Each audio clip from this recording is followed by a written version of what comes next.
But then it would just be me talking and you saying, I don't know. I would ask questions. I would ask good journalistic-like questions. For the first time in your life. I'd be interested, so. Okay. Hello, everyone, and welcome back to Wednesday Night Gentlemen Multimedia Empire official podcast. This is episode number 7.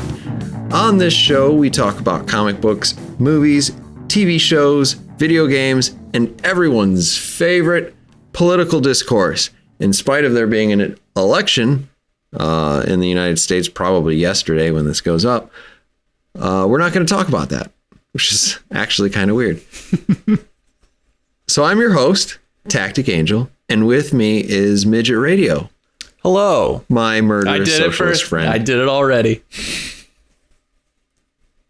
I told you were going to fuck it up. And I was right. You didn't know when it was coming. I didn't. But thank you for being so energetic, Midget Radio. How are you doing today? I'm doing great. How are you? I am just fine.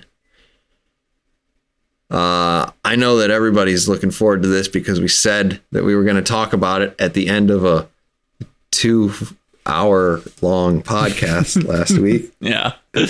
We have one subject today, right? Yes, just one. And what subject is that? As far as I know, it's Doctor Strange. It is Doctor Strange. Doctor Strange is a comic book character made by Marvel. Marvel makes movies about their comic book characters. This is like the fucking billionth one they've made. So Doctor Strange does magic and etc. We're gonna, as we usually do, try to break this into 2 sets of discussion. The pre-spoiler part and the spoiler part, right? Absolutely. Absolutely. So Doctor Strange, Midget Radio, what do you think about it? I dug it. I totally dug it. I enjoyed everything with the magic. I mean I like Benedict Cumberbatch quite a bit. I like the actor whose name I cannot pronounce at all. But he played Mordo in this. It's like Chiwetel Ejiofor or something. Chiwetel, I think is how his first name is spelled. But I've always liked him. He was in a David Mamet movie called Red Belt, and I really liked him in that a long time ago. So yeah, I don't know. I dug the cast. I liked the characters. I enjoyed the story. I had a good time. That's my spoiler-free review. I had a good time. Okay. So other than the character, or other than the actors, did you have anything that you really liked about the movie? The magic was cool. The magic battles were I thought actually really well done. They brought back a lot of the sort of psychedelic vibe that I think it was Steve Ditko was the artist at the time who kind of pioneered a lot of that when Doctor Strange was first coming out. So that was cool. I mean, it was cool to see that well integrated in the film itself. Lots of fractal patterns everywhere. It was like a giant kaleidoscope for it basically was, yeah. 2 hours. Yeah. But I dug it. I dug it as sort of psychedelic and crazy as it was. I still felt like it was pretty easy to follow. Like to follow the battle as it happened, and to follow the sort of magical journeys as they happened. They felt, I guess, somewhat linear, even though they were pretty trippy. So, okay. Like when you watch the trailer, you kind of think, oh, they're doing a Matrix thing. Yeah. Right? Or the Inception. Yeah. Or yeah, Inception. I'm sorry. I screwed that up. I kind of felt like when you were watching the movie, you don't get a lot of that. No. It feels unique, right? Yeah, absolutely. Yeah. I was also surprised at the sheer volume of visual effects. Yeah. Like, yeah. to go back to our Wolverine conversation, if you wanted to talk about a movie that isn't going to be a CG fuckfest, this is not that. Definitely But at not. the same time, I didn't feel annoyed by that. No, I didn't either. I mean, I enjoyed it. It seems like probably 90% of that movie was shot on a green screen, but with lots of wires or not even real people. Yeah. But no, I mean, I dug it. Definitely. So I don't know anything really about Chiwetel Ejiofor. Yeah. I don't know how to say his name either, so I'm going to do it as badly as I possibly can. That's good. I do know how to say Tilda Swinton, though. Yeah. Yeah. And I love that she was in this movie. Yeah. I liked her in it. I thought she did a great job. I thought she was probably the most interesting character in the game. Not the game, the movie. Yeah. Yeah. To a point. Yeah. Did you realize that there was like a controversy about her being cast as this character? Yeah, I don't know, because she's a white lady, I guess. She's a white lady, and the ancient one is like an old Asian dude, I think. So, yeah. Yeah. I always thought that was interesting because when you follow the whole SJW stuff, you've got like feminism versus whatever it is you want to call the other thing, the whitewashing of history. Yeah. And I don't feel it in this because you do have a lot of different, well, you have a couple anyway. You've got your Asian guys, you got your black guys, you got your women, you got everything. I mean, otherwise, like when we were trying to write a comic book, and I'm going to say that we're still doing that for the sake of argument. There was a point where you and I sat down and we said, this is a sausage fest. Yeah. Oh, yeah. We need to fix this. Yeah. There's a little bit too much homogeneity. Yes. And not just in the, yeah. Anyway, I didn't feel that. I was actually surprised when I came out of it to actually read that article afterwards where people were complaining that there was one female character in this movie other than the love interest. Yeah. I think the bad dude had like a girl in tow. I think there was a girl that was a part of his crew. You're right. That's about it. You're right. She was clearly just a stunt double. Yeah. Pretty much, yeah. Who was done up in makeup. And they were like, hey, she didn't have any lines, so she can be whatever. Yeah. Rachel McAdams is in this movie. Yeah. She does all right. Yeah. She is the other female character. Yeah. And I think she is the only other female character. Yeah. Of any note, anyway. Yeah. I mean, I'm not counting all the people who are walking around in Timbuktu or wherever they ended up. Right. It wasn't Timbuktu. It was Kathmandu. Yeah, Kathmandu. And also New York, but yeah. And also New York. Basically the same place. Yeah. So, did you feel like this movie was strangely short? I mean, I guess so, but it moved at a pace that, I mean, is fairly similar to like every other Marvel movie. At least all of the solo origin story movies. I thought the structure and the pacing was pretty similar. So it did not feel overly short or overly long to me.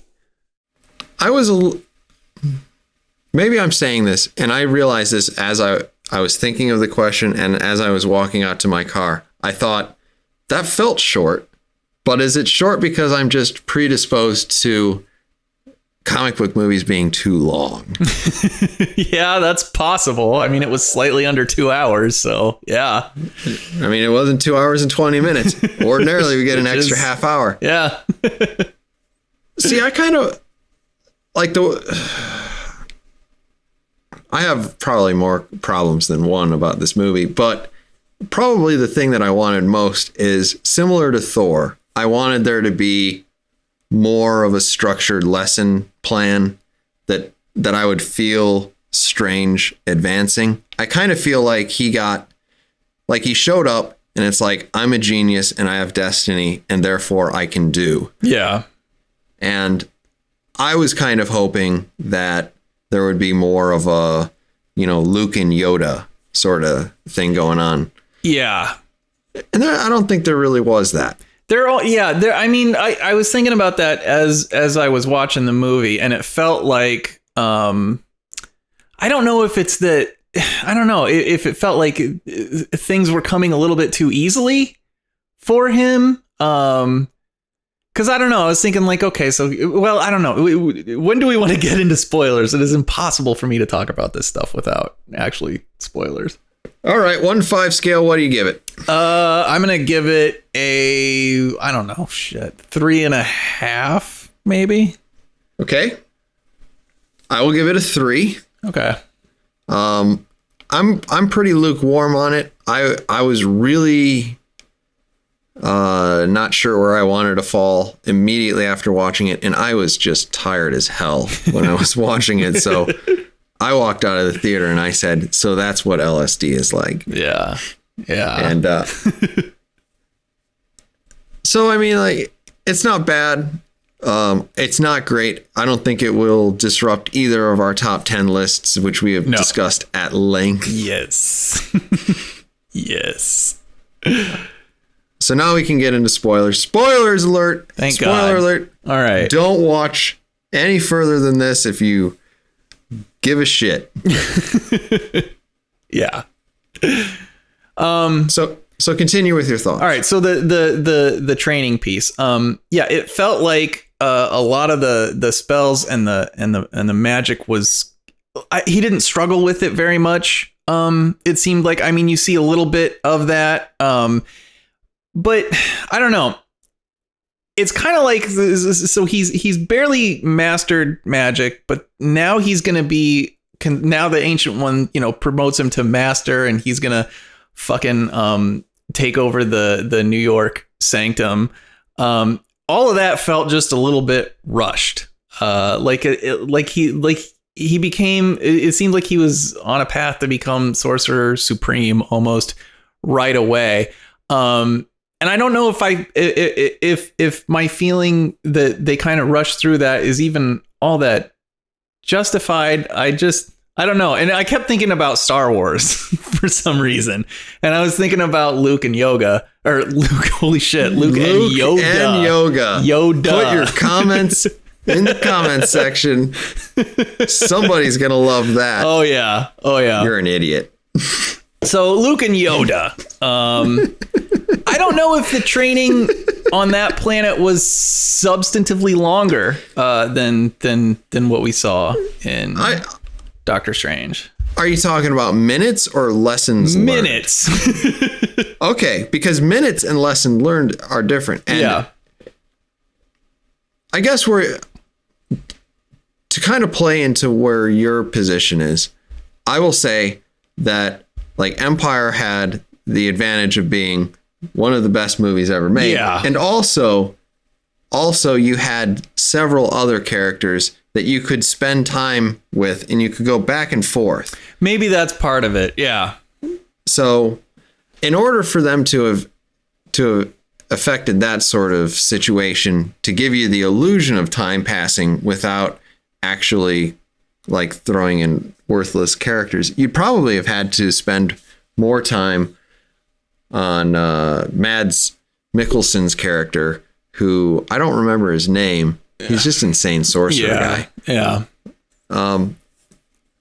To your point, also from last week, not a real solid villain. No. And it's also, to my point, A versus A. Yes, it is. This is sorcerer versus sorcerer in the same way that Iron Man is Iron Man versus Iron Man, and Hulk is Hulk versus Hulk, and Ant-Man is Ant-Man versus Ant-Man. Yeah. So I actually felt, because I am keenly aware of that because I'm sensitive to it. I actually thought that in this case it wasn't bad. No, it wasn't bad. Because before you even, like in all of those films, you have Iron Man becomes Iron Man and then somebody else wants to become Iron Man for worse reasons. Or someone else wants to become the Hulk for worse reasons. Yeah. Or someone else wants to become Ant-Man for nefarious reasons. In this case, the villain was presented before the origin even began. Yeah.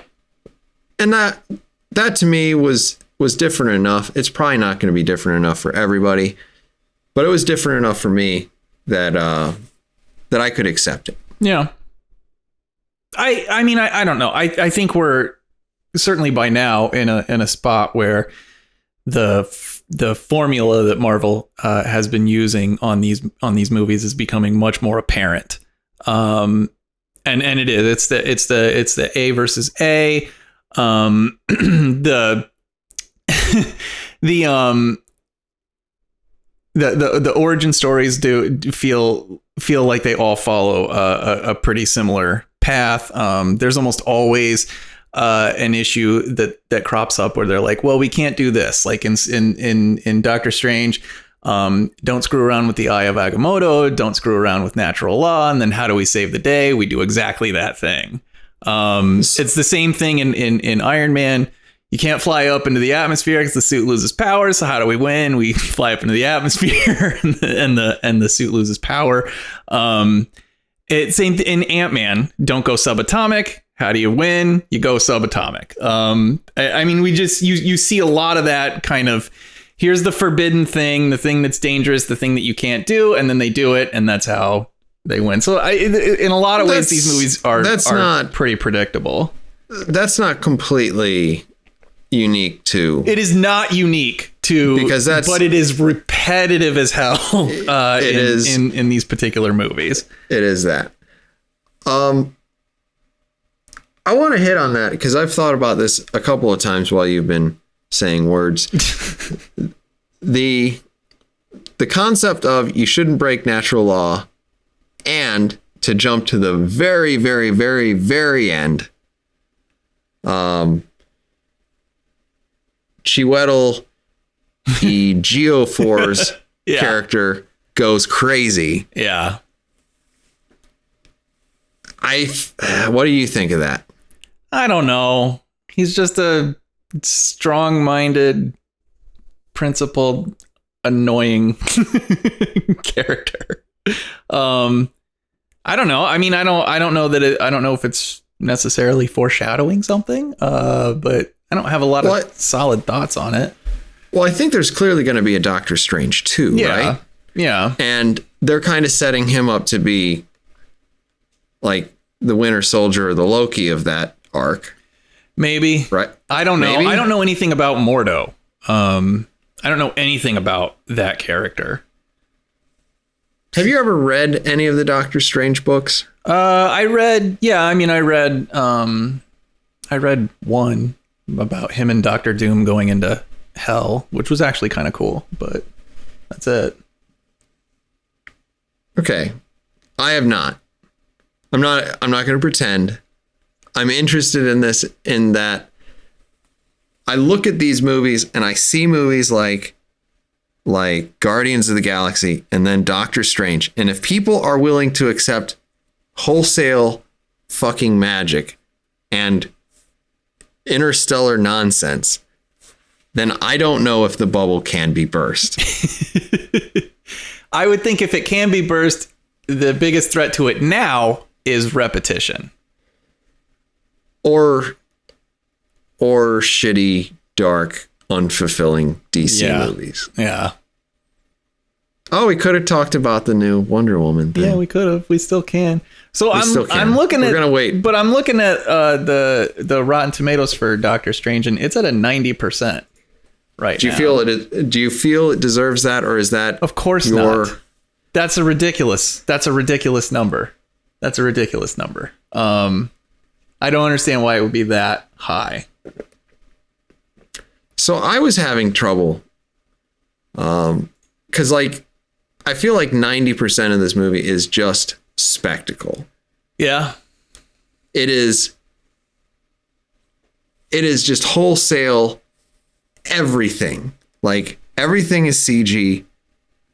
We're going to get into, like, in the first 10 minutes, we get into a world warping sort of acid trip of a fight scene. Yeah. We're going to follow that up with, I guess you get like the only 20 minutes of unmolested, just normal photography. Yeah. And when I say that, I'm sure there are digital effects. Probably. They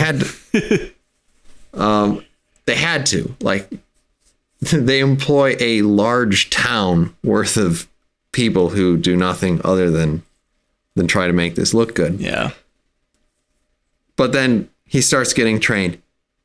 He is punched and basically thrown into space. Yeah. And then all sorts of other things, falling, whatever, grab, etc. Okay, whoa, teach me. And then 2 minutes of nothing, and then just magic everywhere. Yeah. You got the sling ring. Yeah. Now I'm going to ask you this because, like, on a personal level, this interests me. No one else cares what either of us think, so it's not going to hurt anything. Okay. Sling ring. Yeah. Did you find the reliance on the idea that you have to be wearing a ring to be detrimental to Doctor Strange being an interesting character? I think it's a little ridiculous that the only way they can teleport is via a sling ring.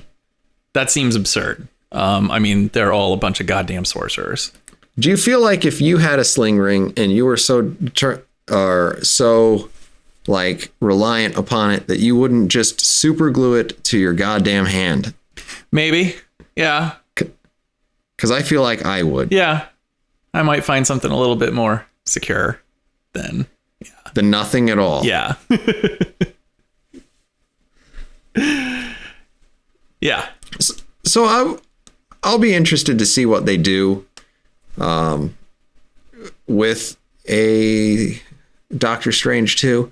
Like I would like Doctor Strange, rather than trying to defeat his former ally, to try to redeem him and to try to fix him. Yeah. I feel like that's a different take on it.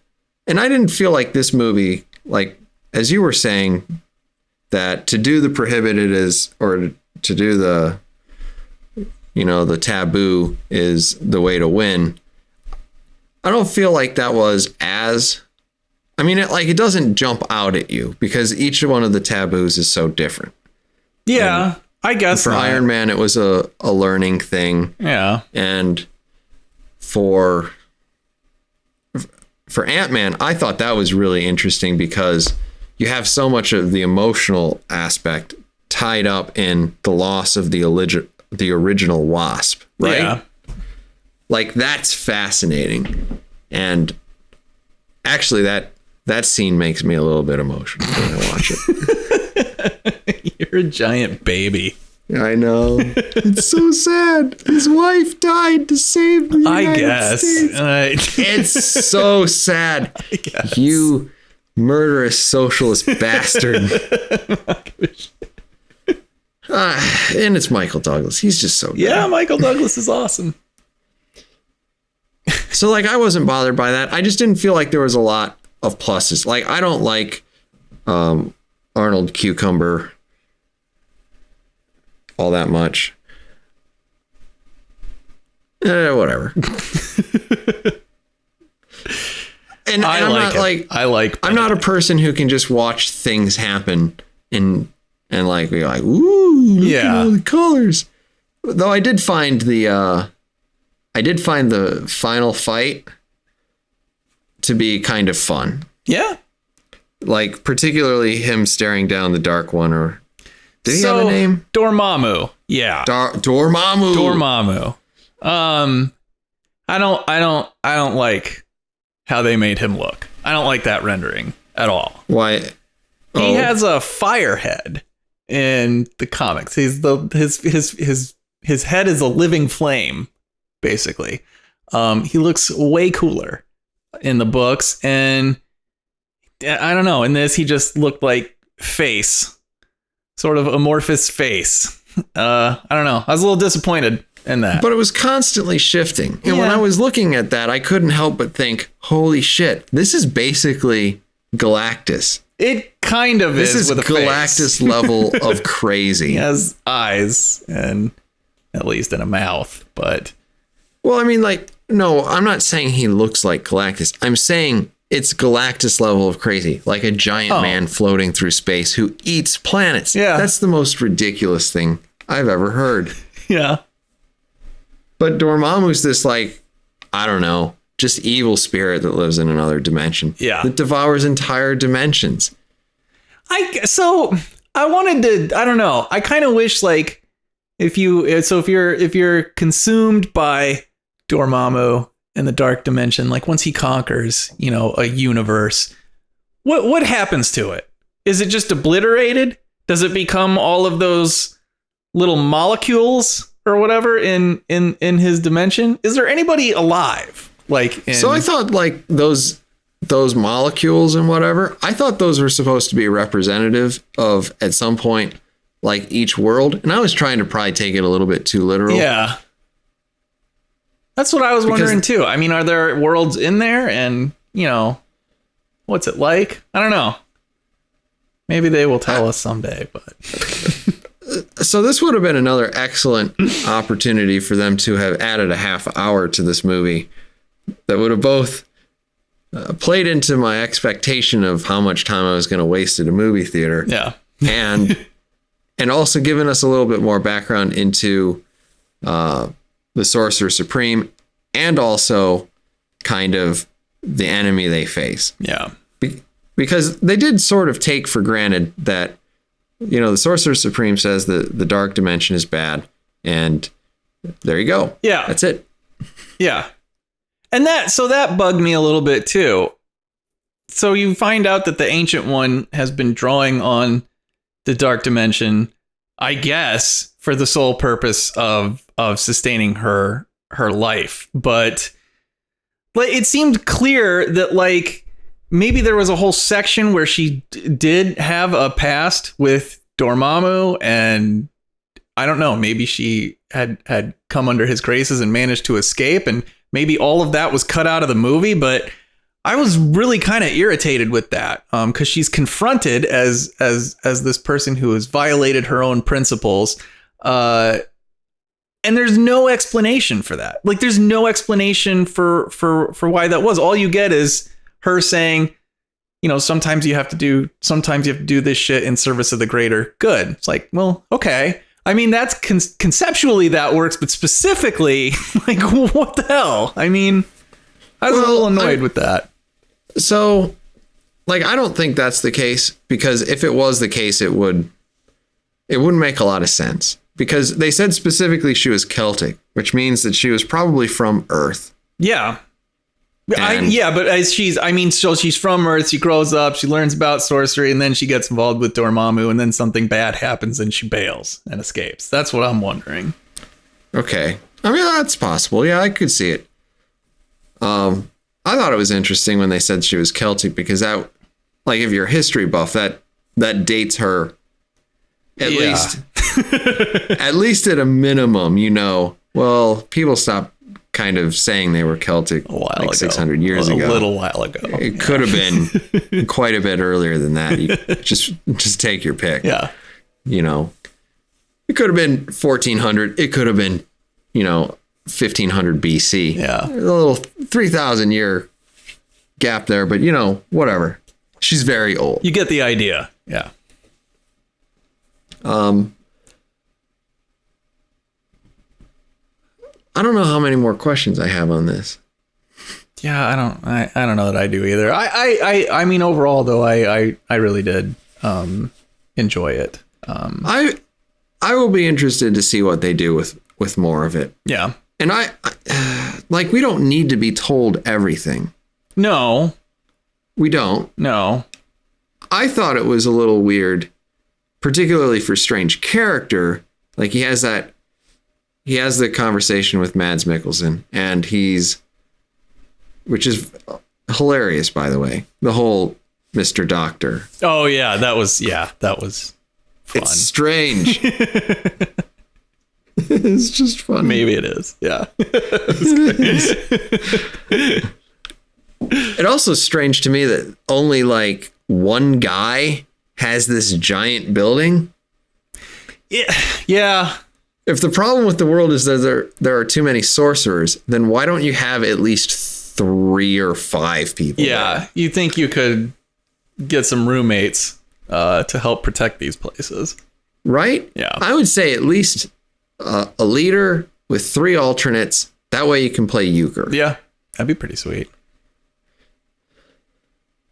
So, like, he has that conversation with Mads Mikkelsen's character, and like, he's doing a pretty decent job of seducing him to the idea that, you know, the Sorcerer Supreme is actually a hypocrite. Right. Or whatever. It's stupid internet nonsense. Anyway, the hypocrite playing against the rules, like telling you can't do this, but she's doing the exact same thing that she's telling you that you can't do. Yeah. And like the God complex and the skepticism and just the intellectual intrigue, if I'm being really generous to his character, that Strange has seen or exhibited up to that point makes me think like he would push harder for some answers. Yeah. I would think so too. Yeah, I would think so too. I particularly appreciated, though, as well, Strange's pragmatic observation to this guy who's making a fairly coherent and somewhat persuasive argument.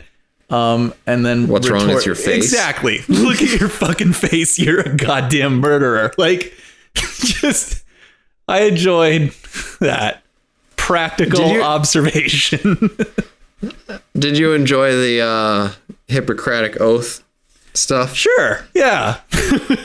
I mean, that was a little bit of a little 50-50. It was a little, it's annoying to hear someone who's, I promised, I vowed to save life, not take it. It's like, come on, grow the fuck up. But at the same time, I mean, the Mordo's response to that, that you did it to save your own life, to kind of steer it back to what a sort of selfish and self-centered prick Doctor Strange can be. I mean, it was a good, overall it was a good exchange. Yeah. I actually kind of like that he didn't get the girl in the end. Oh God. And he didn't get what he wanted in the end because his hand's still shaking. Yeah. Which is, I don't entirely understand, but because it's like, well, if that other dude who came back and can walk around now is just like siphoning magic into his bones or whatever, I'm not sure why the Sorcerer Supreme can't do the exact same thing. So, like, after watching the spectacle of it, and then after watching the first or the inter-credit scene, did you think, like, Thor 3 is going to be a fucking mess? I was a little disappointed in the post credits because it did just seem like kind of a boring lead in to Ragnarok. But I don't know. But beer. Yeah, I mean, that was great. I am a lot more interested in Doctor Strange as a supporting character than as the protagonist of his own movies. I'm looking forward to seeing how he will fit into the larger Marvel cinematic universe. Yeah, and I agree. I think it's tough to see this guy who can bend time to his will and defeat an immortal god of galaxy or universe or even reality devouring, dimension devouring. He manages to beat that, but like, now he's going to play second fiddle to Thor. Yeah. He has a hammer. He can fly. He hits stuff. Yeah. And he's tough. Whatever. I'll be interested to see it. I was just trying to like wrap my head around how is this even going to work? But they do make Scarlet Witch an interesting character. Yeah. Well, her power's definitely been dumbed down though. In the movies. It has, but to what degree is that like them exploring like a young and inexperienced Scarlet Witch versus the Scarlet Witch who can fix most of the Marvel universe by getting rid of most of the mutants. Oh man, what a goddamn mistake. Fucking annoying, stupid, crazy bitch. But I mean, it was one of the best moments in Marvel history, right? It definitely was not that. I am of course just goading him. But of course, I mean, X-Men are handed this situation and they make it awesome. That's just how it is. A lot of great storylines, a lot of great X storylines, man, in that era. So I know we said that we were only going to talk about one thing, but let's take a minute. Let's take exactly 60 seconds or upwards of 15. What did you think of the Wonder Woman trailer number 2? I like it. I liked it. I don't really see a whole lot of difference between the first trailer and the second trailer. There's more stuff happening, and Wonder Woman looks cool. That's what I got. She does look cool, and she always looks good because Gal Gadot is kind of hot. Yeah, kind of hot. I really like the accent too. I am actually pretty annoyed by the accent. I love it. There were a couple of, like, she would say something and it's like, we went to this island to get away from war. And you're like, and I was always like 3 or 4 syllables behind, and like I'd miss a couple, and then like my brain would have to compile the sentence, and they're like, solve for what was the third fucking word in that sentence. I feel like that problem is completely unique to you. Okay. I also kind of feel like this is like overly Captain America-fying Wonder Woman. It's not, but I don't know that that's fair to say. I mean, she is no stranger to... I have created a giant word known as what was it? Unnecessarily Captain America-fying her. Like, that is a huge word. Yes, it is. And I think it's inaccurate. So this is World War I, right? Yes. I don't know. Yeah, I'm 90% sure. Anyway, I'm pretty sure that's what the first season of the TV show was. Wonder Woman. I think it was World War II. Was it in the first season? I think it was. I can't remember. It's hard to say. It's a little off. Yeah. Anyway, it doesn't matter. I watch it and I think it still looks like a mess.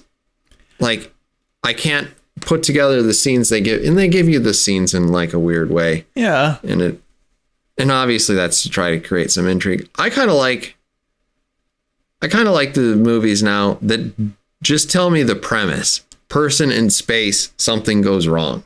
You're like, oh, I should watch that.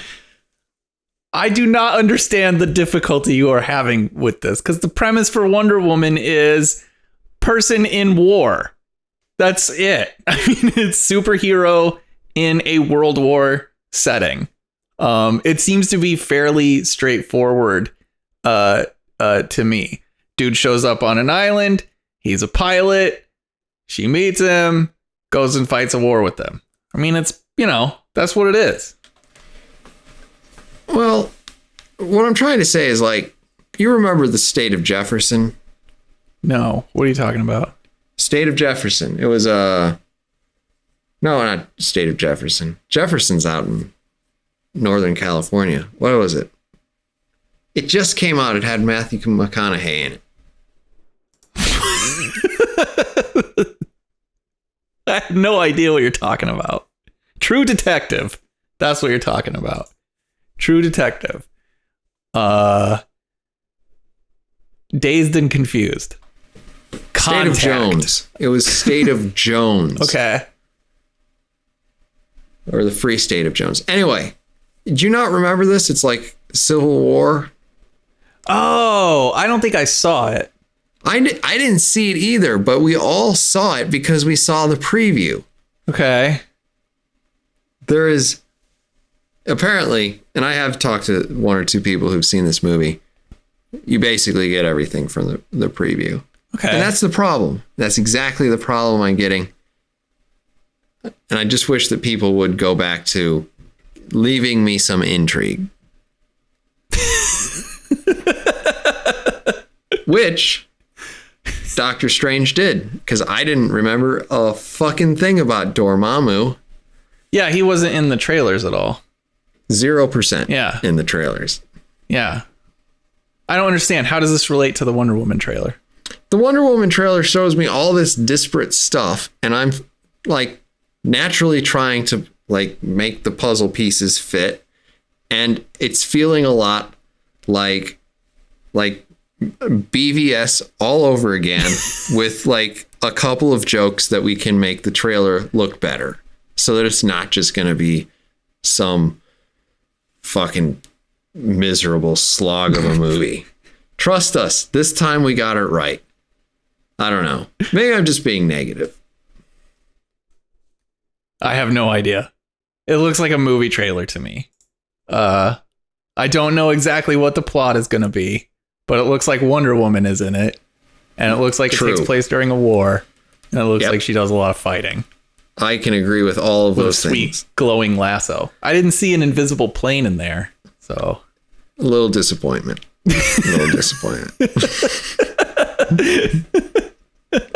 I would be real impressed if we saw an invisible plane. It would be amazing. To the extent that we can see an invisible plane.